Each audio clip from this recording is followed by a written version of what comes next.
اتنی سمجھ بوجھ بھی نہیں تھی، اس لیے اس رشتے پہ کوئی خاص اعتراض بھی نہ تھا۔ پھر میں جو بڑا ہوتا گیا تو رضیہ سے سامنا بھی نہ ہونے کے برابر ہی تھا۔ وہ مجھ سے بہت شرماتی تھی، اس لیے میرے سامنے آنے سے گریز ہی کرتی تھی۔ میں بڑا ہو گیا تو اعلیٰ تعلیم کے لیے شہر چلا گیا۔ شہر کی دنیا تو تھی ہی بہت عجیب، عجیب رنگ ڈھنگ تھے۔ مجھے شہر کی چکا چوک بہت پسند لگتی تھی، اس لیے میں بہت کم کم ہی واپس چکر لگایا کرتا تھا۔ یونیورسٹی میں میری دوستی کئی لڑکیوں سے بھی ہو گئی تھی۔ ایک دن اماں کی کال آئی، بہت رو رہی تھی۔ میں نے وجہ پوچھی تو بولی تمہارے اکلوتے ماموں چل بسے، جلدی سے گاؤں واپس آ جاؤ۔ میں بہت گھبرا گیا تھا، جلدی سے گاڑی میں سوار ہوا اور واپسی کی راہ لے لی۔ میری اور ماموں کی بڑی دوستی تھی، وہ ہمیشہ ہر مشکل میں میرے کام آتے تھے۔ امی نے تو مجھے شہر جا کر تعلیم حاصل کرنے کی بھی اجازت نہیں دی تھی۔ یہ تو ماموں ہی تھے جنہوں نے امی کو سمجھا بجھا کر مجھے اجازت دلوائی تھی۔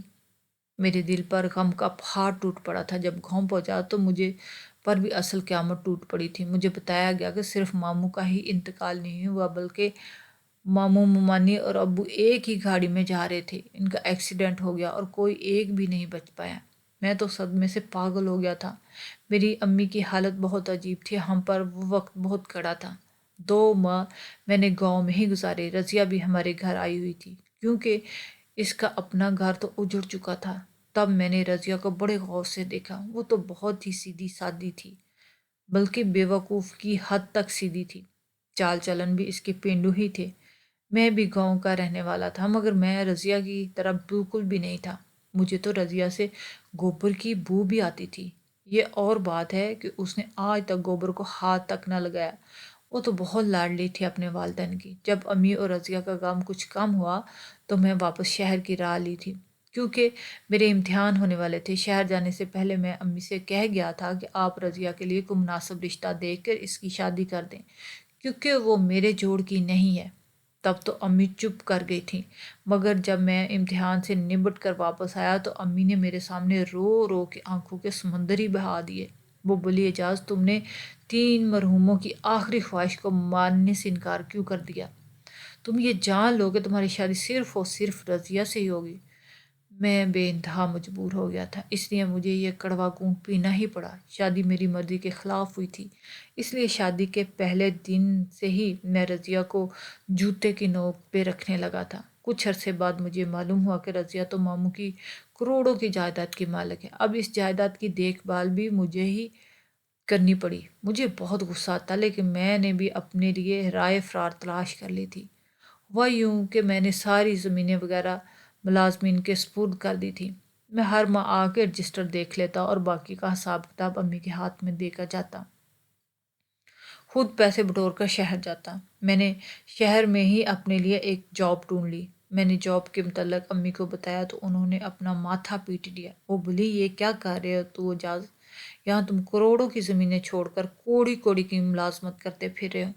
میں بولا، امی دراصل یہ ہے کہ میں رضیہ سے شادی نہیں کرنا چاہتا تھا، مجھے نہیں پسند وہ، اسے نہ تو پہننے کا ڈھنگ ہے اور نہ اٹھنے بیٹھنے کا۔ مجھے ڈر ہے کہ اگر میں مستقل طور پر یہاں رہا تو رضیہ کو اس رشتے سے آزاد کر دوں گا۔ مگر اماں کی آنکھوں میں آنسو آ گئے، وہ خاموش رہیں، انہوں نے مجھ سے مزید کوئی بات نہ کی۔ انہوں نے اپنے اکلوتے بیٹے کی قربانی دے کر بھائی کی بیٹی کی خوشیاں بچا لی تھیں۔ شہر میں خوب اچھی زندگی بسر کر رہا تھا۔ رضیہ کی زمینوں سے کافی آمدن ہو جاتی، وہ بھی میں شہر میں اڑا دیتا۔ میں یہاں آفس میں ملازمت کرتا، وہاں پر ایک نئی لڑکی جاب کے گھر سے آئی۔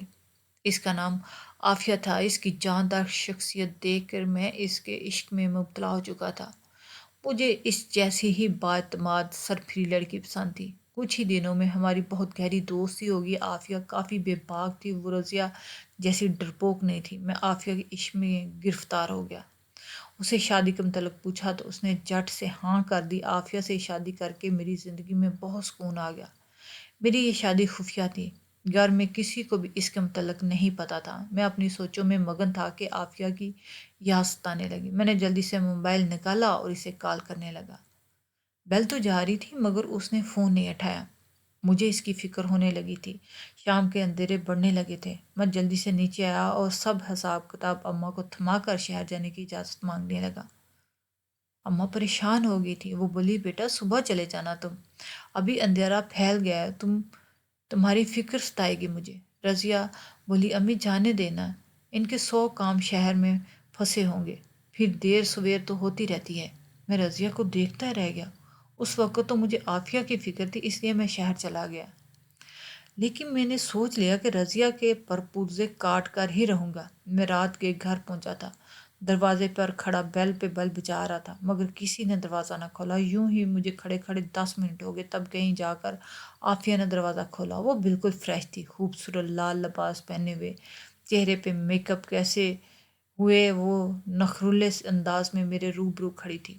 میں بولا عافیہ تمہاری حالت تو دیکھ کر تو یہ ہرگز نہیں لگتا کہ تم سو رہی تھی، پھر مجھے اتنی دیر انتظار کیوں کروایا؟ تو بڑی ادا سے بولی میں سو رہی تھی، مگر جب بیل ہوئی تو اٹھ گئی کہ دوربین سے دیکھا تو آپ دروازے میں کھڑے تھے، اسی لیے میں نے جلدی سے شاور لیا اور یوں سج دج کے آپ کے سامنے آ گئی۔ انسان اچھا تو نہیں لگتا نا، اتنے دن بعد شوہر کے گھر واپس آئے اور بیوی عجیب سے حلیے میں اٹھ کر شوہر کے سامنے آ جائے۔ میں مسکرا دیا اور بولا عافیہ بات تو تم نے مناسب ہی کی۔ عافیہ ایسی ہی تھی کہ اس کی صحبت میں سب کچھ بھول جاتا، ہر گلہ شکوہ۔ عافیہ نے مجھ سے شاپنگ کی فرمائش کر دی، وہ مہنگی چیزوں کی شوقین تھی، میری تنخواہ تو اتنی نہیں تھی کہ اس میں عافیہ کے شوق پورے کر سکے، اس لیے اب میں رضیہ کی زمینوں کا لالچ بھی کرنے لگا تھا۔ اگر اس نے مجھے چھوڑ کر کسی اور سے شادی کر لی تو ساری زمین اس کے شوہر کے پاس چلی جائے گی اور میں خالی ہاتھ رہ جاؤں گا۔ مجھے شہر میں بھی رہ رہ کے رضیہ کے عجیب سے رویے کا خیال آتا رہا، اس لیے میں ایک ہفتہ شہر میں رہ کے کام کا بہانہ بنا کر گاؤں چلا گیا۔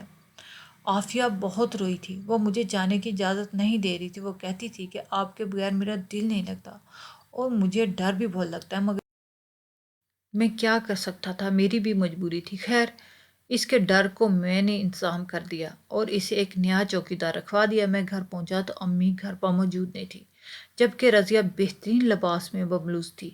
اس نے بہت پیارا سا میک اپ کیا ہوا تھا، ہاتھ پر مہندی سجائی ہوئی تھی۔ میں نے اس سے پوچھا کہ یہ تیاری کیوں کر رکھی ہے، تو وہ روٹھے پن سے بولی اپنی سہیلی کی شادی پہ گئی تھی، بلکہ خانہ بربادی میں گئی تھی، اس لیے تیار ہوئی ہوں۔ مجھے اس کی بات پہ بے تحاشا ہنسی آئی تھی، زندگی میں پہلی بار مجھے اچھی لگی تھی۔ میں نے اسے ہاتھ سے تھاما اور اپنے کمرے میں لے گیا۔ مجھے اس دن پہلی بار احساس ہوا کہ رضیہ بیچاری اتنی بھی بری نہیں تھی جتنی مجھے لگتی تھی۔ شام میں امی گھر آ گئی تو وہ ہم دونوں کو دیکھ کر بہت خوش ہوئیں، وہ تو میری بلائیں لیتی نہ تھکتی تھیں۔ رات ہوئی تو مجھے پھر سے رضیہ نے جگ بھر کے لسی پلا دیا، جسے پیتے ہی میں سو گیا۔ صبح میں سو کے اٹھا تو بہت حیران تھا کہ رات بھر میں اتنی دیر تک کیوں سوتا رہا۔ شہر میں تو لیٹ سونے کی عادت تھی، مگر گاؤں میں تو میں 9 بجے ہی سو جاتا تھا۔ دن بھر رضیہ مجھ سے دور دور رہتی، یہاں تک کہ میں کوئی بات بھی کرتا تو وہ اس کا جواب نہ دیتی۔ میں نے اس سے وجہ پوچھی تو بولی آپ بلا وجہ ہی سوچ رہے ہیں، ایسی تو کوئی بات نہیں۔ میں چپ کر گیا۔ شام کے 6 بجے مجھے شہر سے چوکیدار کی کال آ گئی۔ وہ بولے صاحب جی یہاں شہر میں مسئلہ ہو گیا، اب جلدی سے یہاں پہنچے، اس مسئلے کے مطابق بی بی جی سے بات مت کرے گا، وہ پریشان ہو جائیں گی، بہتر تو یہی ہے کہ انہیں اپنی آمد کے مطابق کچھ مت بتائیے گا۔ میں نے چوکیدار سے کہا کہ تم فکر نہیں کرو، میں رات تک پہنچ جاؤں گا۔ اس بار بھی میں رضیہ کا راز جانے بغیر ہی جا چکا تھا۔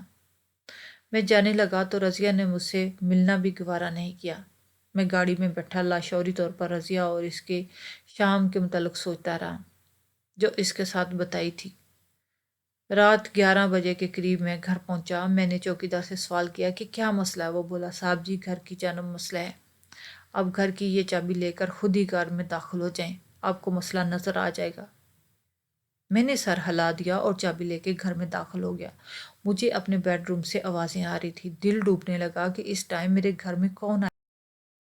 میں جیسے ہی آگے بڑھا تو دیکھ کر قدموں تلے سے جان نکل گئی کہ عافیہ سے ایک لڑکا انتہائی بے تکلفی کے ساتھ بیٹھ کر ایک دوسرے سے گپ شپ لگا رہے تھے۔ جیسے ان دونوں کی نظر مجھ پر پڑی تو وہ گھبرا گئے۔ میں ابھی تک بے یقینی کی حالت میں تھا وہ لڑکا ہوشیار نکلا، اس نے بڑی اس حالت کا فائدہ اٹھایا اور میرے پہلو سے نکل کے بھاگ گیا۔ میں نے آگے بڑھ کے عافیہ کے منہ پہ تھپڑ دے مارا اور بولا یہ کون تھا؟ عافیہ رونے لگی اور بولی یہ میرا بھائی تھا، ڈر لگ رہا تھا اس لیے اس کو بلا لیا۔ اتنے میں چوکیدار کی آواز آئی، بولا صاحب جی یہ لڑکا آپ کے جانے کے بعد ادھر ہی رہتا ہے۔ میں اس کو پکڑ لایا، میں نے مار مار کر لڑکے کی درگت بنا دی۔ تب عافیہ رو رو کر مجھ سے اس لڑکے کی زندگی کی بھیک مانگنے لگی۔ وہ بولی اعجاز یہ لڑکا میری پہلی اور آخری محبت ہے، ہم دونوں بچپن سے ایک دوسرے کو چاہتے ہیں مگر ہم دونوں ہی بہت غریب گھر سے تعلق رکھتے ہیں۔ ہم نے یہ طے کر لیا تھا کہ جب تک کچھ بن نہیں جاتے شادی نہیں کریں گے۔ میں نے آفس میں جاب شروع کر دی، وہاں جا کر پتہ چلا ایک کروڑ پتی چودھری میرے عشق میں مبتلا ہے۔ جب آپ نے شادی کے متعلق پوچھا تو میں نے ہاں کر دی کیونکہ اس شادی سے مجھے اور فیض کو بہت فائدہ ہونے والا تھا۔ میں آپ کی ساری جائیداد ہتھیانا چاہتی تھی، اس لیے میں آپ کے ساتھ محبت کا ناٹک کر رہی تھی۔ میں نے عافیہ کے منہ پر تھپڑ مار دیا۔ وہ بولی آپ کو میری سچائی کا علم ہو چکا ہے تو مجھے طلاق دے کر آزاد کر دیں۔ میں بولا نہیں عافیہ بی بی، کبھی بھی نہیں۔ تم نے مجھ کو دھوکہ دیا، اس کے ساتھ تم کو مل کر ہی رہے گی۔ اب تم اسی گھر میں قید رہو گی، نہ تمہیں اپناؤں گا اور نہ ہی چھوڑوں گا۔ تم میری نہیں ہو سکتی تو کسی کی نہیں ہو پاؤ گی۔ میں اسے وہیں چھوڑ کر خود گاؤں واپس چلا آیا۔ میں صبح سویرے گاؤں واپس پہنچا تو امی بہت پریشان ہوئی، بولی بیٹا کیا بات ہے جو تمہیں نہ تو شہر میں سکون ملتا ہے اور نہ ہی گاؤں میں؟ میں چپ ہی رہ گیا۔ مجھے دیکھ کے رضیہ کو ذرا بھی خوشی نہیں ہوئی تھی۔ میں اپنی ایک بیوی سے دھوکہ کھا چکا تھا، دوسری پہ اعتبار نہیں کر سکتا تھا، اس لیے میں نے اس کے معاملات پر گہری نظر رکھنا شروع کر دی۔ اسے اپنے پاس بلاتا تو وہ کام کے بہانہ بنا کر اٹھ جاتی۔ ایک دوپہر میں سو کر اٹھا تو گھر کو خالی پایا۔ ملازمہ سے رضیہ کے متعلق پوچھا تو اس نے بتایا کہ وہ چھت پر گئی ہے۔ میں حیران رہ گیا کہ وہ دوپہر کے اس وقت چھت پہ کیا کر رہی ہے، اس لیے میں دبے پاؤں سیڑھیاں چڑھتا ہوا چھت پہ پہنچا تو رضیہ اور امی کو ساتھ ساتھ بیٹھے پایا۔ امی سے پوچھ رہی تھی کہ رضیہ تم اعجاز سے کیوں بھاگتی پھرتی ہو؟ تمہاری مرضی نہیں تھی اس شادی میں کیا؟ وہ رونے لگی اور بولی امی جب سے ہو سنبھالا خود کو اعجاز سے محبت کرتے ہوئے پایا ہے۔ وہ بھی اچھا تھا مگر تب تک جب تک شہر نہیں گیا۔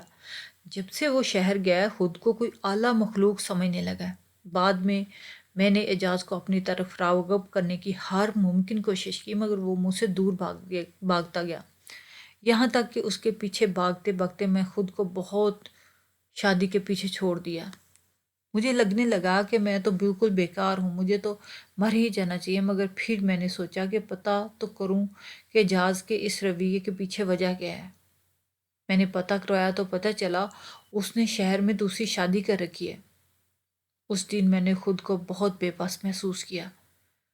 میں آپ سے چھپ کر بہت روئی تھی۔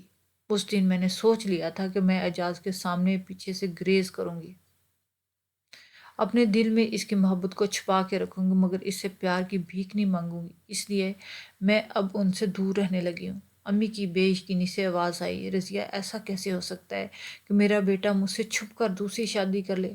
تب میں آگے بڑھا اور بولا رضیہ سچ کہہ رہی ہے، میں نے آپ سے چھپ کر اپنی پسند کی شہر کی پڑھی لکھی لڑکی سے شادی کر لی تھی مگر آپ کو علم ہے کیا جب میں گاؤں واپس آ جاتا تو وہ میرے پیچھے سے اپنے عاشق کو گھر بلا لیتی۔ مجھے اس بات کا کبھی علم نہ ہوتا اگر میں نے نیا چوکیدار نہ رکھا ہوتا۔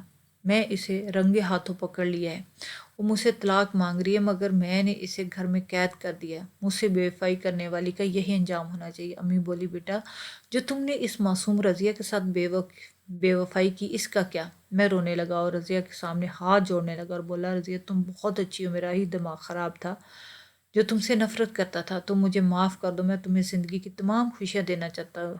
رضیہ بولی میں نے آپ کو معاف کر دیا مگر میری بھی ایک شرط ہے۔